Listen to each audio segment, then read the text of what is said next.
15:1 fala assim. Muitos já ouviram, né? Teve um irmão até lá no Amarillo dizendo: pastor, eu tive uma revelação. Aí depois ele disse: e hoje que eu estou indo para a igreja, só está pregando sobre João 15. Aí eu quase dizia que era o mês todo, né? Para me matar a fé de irmão, né? E aí o irmão teve a revelação do João 15, uma coisa boa. Eu sou a videira verdadeira e meu pai é o agricultor. Todo ramo que estando em mim não der fruto, ele é cortado. E todo que dá fruto, limpa para que produza mais fruto ainda. Vós já estáis limpos, ó glória, pela palavra que vos tenho falado. Permanecei em mim e eu permanecerei em vós. Aleluia. Como não pode um ramo produzir fruto de si mesmo, se não permanecer na videira? Assim nem vós o podeis dar, se não permanecerdes em mim. Glória a Deus. Mas hoje eu quero falar do ramo frutífero. E olha que ele foi falado 2 vezes que ele é um ramo frutífero. E é um personagem que eu amo da Bíblia. E aí uma pessoa disse: mas você não vai falar sobre mulher? Porque o mês é da mulher. Mas gente, eu amo esse personagem de graça. E me identifico tanto. José. Lá em Gênesis 49, não, 49, tá? Gênesis 49, versículo 22.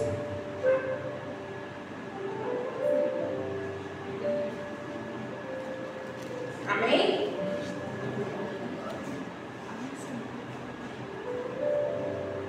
José é um ramo frutífero. Ramo frutífero junto à fonte. Seus galhos se estendem sobre o muro. José é ramo frutífero. Ramo frutífero junto à fonte. Seus galhos se estendem sobre o muro. Coisa linda, né? Quem falou isso foi Jacó. E olha que já tinha passado essas coisas todas na vida de José. E ele ainda profetizou coisa mais, né? Coisa linda. A história de José é maravilhosa, né? Começa com lutas, mas termina com vitórias, né? E se a gente observar aqui, no Salmo 1, Salmo 1, você vai ver. Vamos lá no Salmo 1. Daqui para meia-noite a gente sai, tá bom, Glória? Ô, Glória! No Salmo 1, fala assim no versículo 3: ele é como a árvore plantada junto à corrente de águas, que no devido tempo dá o seu fruto, e cujas folhagens não murcham, e tudo quanto ele faz será bem sucedido. Isso não parece com a história de José, gente? Parece? Parece. José, gente, frutificou em meio à adversidade, né? A gente faz um esboço aqui, mas na hora dá um nervosismo e a gente tem que falar da mente mesmo, né? E José frutificou em meio à adversidade. Todo mundo conhece a história de José, né? Primeiramente, falando sobre família, né? Hoje é conhecido sobre o Dia da Família, né? E José foi um abençoador da sua família. Porque se ele não fosse lá para aquele Egito, que seria da família dele, né? Poderia estar morto. E uma nação também, né? O povo ali poderia estar morto. José, ele era comprometido com Deus, né? José foi perseguido, foi traído pelos seus irmãos, foi vendido, né? Foi jogado naquela cisterna, vendido como escravo, né? Ficou em um ambiente hostil, estrangeiro. Teve que conhecer ali, né? Aprender sobre a língua ali. Em meio às situações difíceis, ele tinha um Deus, né? Ele estava ali, ó, junto aqui, ó, junto à fonte que é Deus. Ele não esqueceu de Deus, o ensinamento do pai dele. Os irmãos dele tinham inveja. Eu sempre lembro assim. Lá a gente faz uma brincadeira que a gente diz que Deus gosta mais de Mariana, ou de Karen, né? A gente fica abusando de Mariana. Mariana pira, né? Aí diz que eu sou Mariana e Nilson é Karen. Porque é uma defensora de Karen e Nilson, né? E aí, a gente lembra da história de José, né? Por quê? Não dizendo que Deus gosta mais de Karen que Mariana. Mas eu estou falando porque Jacó amava muito a José. E aqueles irmãos deles tinham aquela inveja, né? Aquela inveja chegou ao ponto de eles quererem se livrar dele, né? Porque ele contava as coisas erradas que os irmãos faziam. E a gente não pode ter isso, né, família? Né? Tem um que gosta mais do outro. Sempre tem um que agrada mais, né, Clarice? Sempre tem um que agrada mais o pai. Mas a gente ama todos. Como na casa de Potifar, como escravo, né? Teve as tentações da vida de José, né? Ele foi tentado ali pelaquela mulher de Potifar, mas ele não entregou-se. Ele confiou no Deus vivo. Ele... Gente, está tudo nervoso. Ai, Jesus. Mesmo ao tempo difícil, né? Injustiçado, ele frutificou ali. Ele começa com a fidelidade com Deus, né? José mostra que ele poderia ser frutífero ali. Independente do ambiente que ele estava, independente do ambiente que nós estivemos, a gente tem que frutificar. Né? Em meio a tanta maldade ali, mas ele tinha um Deus que olhava por ele. Né?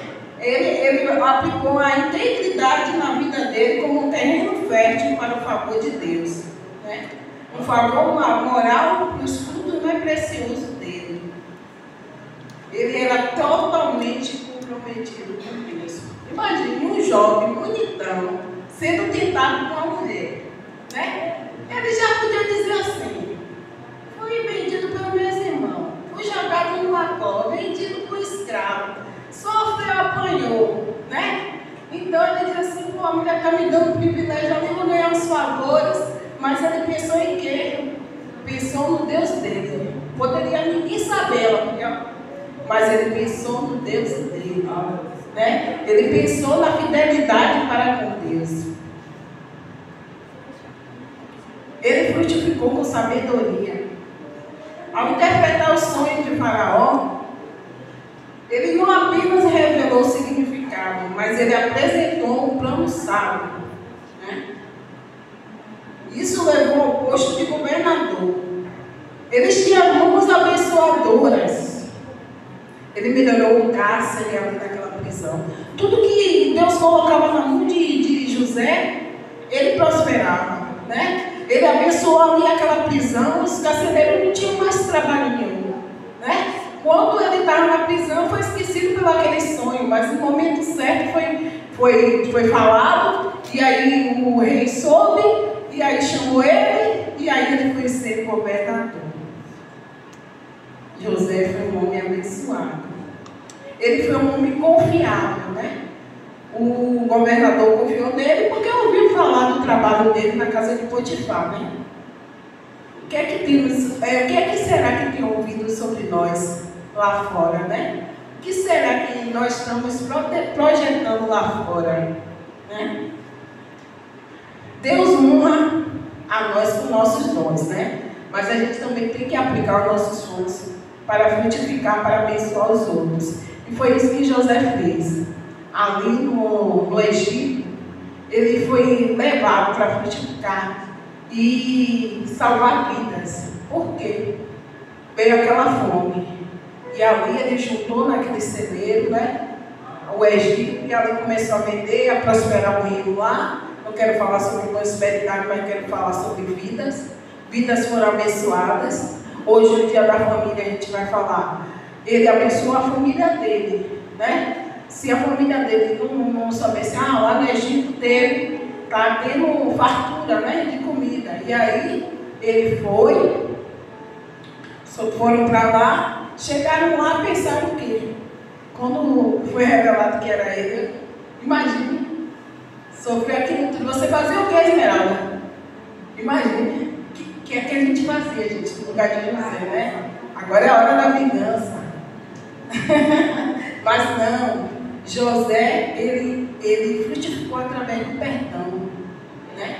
Um dos momentos mais emocionantes da Bíblia é quando José se revela para seus irmãos, né? E ele perdoa. E a gente também tem que frutificar nessa área, né? O perdão causa tantas doenças, falta de perdão causa tantas doenças.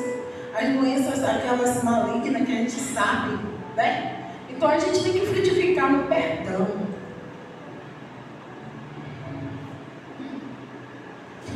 E aí ele falou para os irmãos dele, não se entristeça, lá em Gênesis 45, 5, né? Porque para a preservação da vida que eu fui chamado, né? Quando os irmãos dele souberam que era ele, para a preservação de vida, né? Então ele frutificou geracionalmente, ele abençoou as gerações dele, né? Então ele foi um agente abençoador. Ele abençoou. E Deus também quer que nós sejamos esse ramo. Ramo frutífero, compromissados com Deus, né? Temos mãos abençoadoras, lá em Deuteronômio 28, 1. Quem pode ler Deuteronômio 28, 1 e Deuteronômio 28, 8.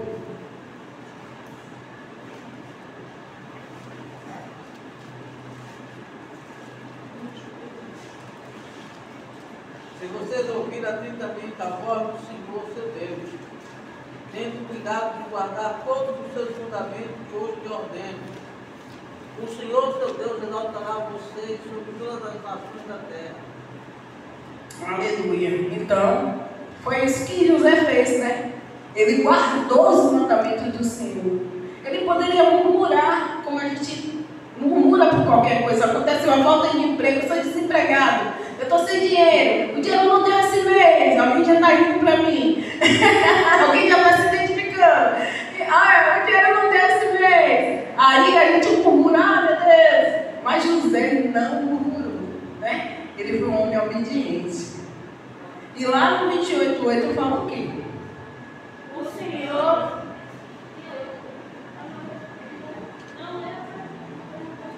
Senhor determinará que a bênção esteja nos teus celeiros e em tudo que colocares a mão, e te abençoará na terra de te dar o Senhor, teu Deus. Fala ou não fala sobre José? Né? E ele foi reconhecido lá como os heróis da fé, né? Fala dele lá. Então José é um líder que desempenhou um papel crucial na preservação da sua família, né? E do povo israelita. Durante uma época de seca, uma época de escassez, de fome, foi testemunho da bênção de Deus sobre ele e sobre o seu trabalho que ele fez ali no Egito. Certo? Teve mulheres, sim, mulheres, cara, viu? Teve mulheres que frutificaram. E a nossa irmã Maria, mãe de Jesus. Maria, mãe de Jesus, ela foi uma bênção. Ela foi um exemplo de obediência, de mulher de Deus, né? Acolheu o Salvador no seu ventre. Olha que nome melhor do que essa. Que fruto melhor que esse, Clarice. Né? Débora foi uma juíza e profeta que liderou o povo de Israel, mostrando coragem e sabedoria. A Ruth é um exemplo de mulher.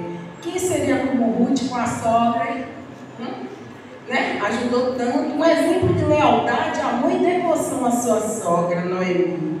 Ana, o irmão Naldo disse que falou domingo de manhã sobre Ana, não foi, Naldo?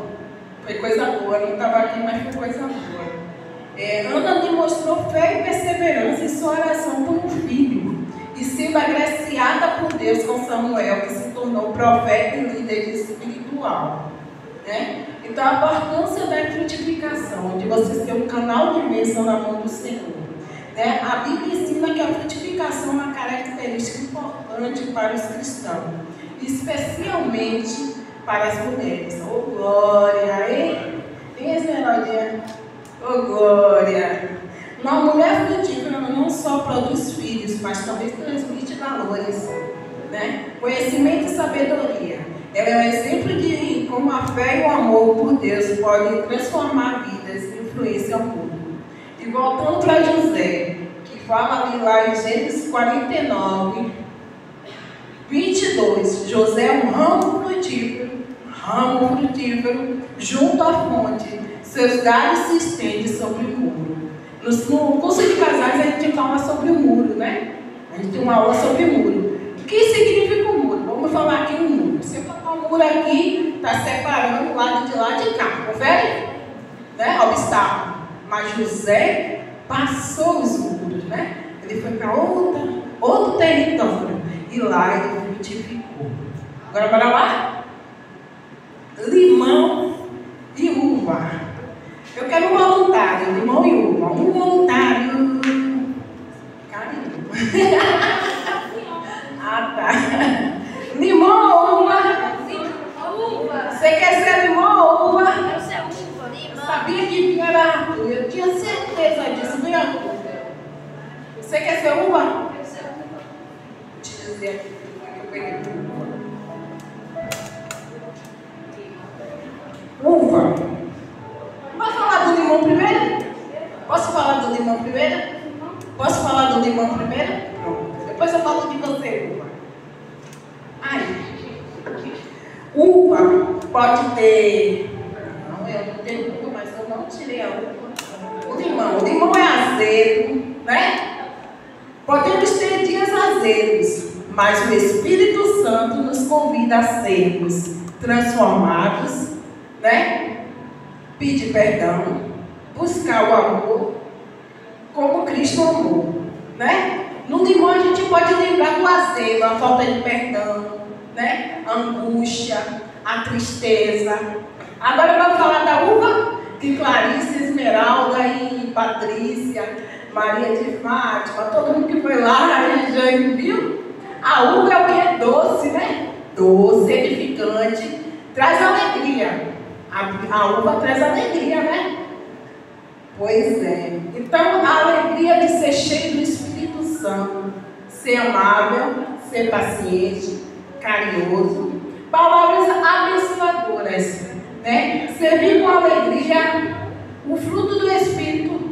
Fala lá em Gálatas 22, né? Sobre amor, sobre paciência, temperança e tantos outros, como Terezinha disse, eu não sei de qual, eu li hoje um pedacinho. Ser uva, buscar ser reflexo de Cristo, bênção para os outros, transmitir graça mesmo em dias difíceis, que é difícil, né? Então, pode se deliciar com o limão e com a uva aqui, e eu passo para o meu pastor, tá bom?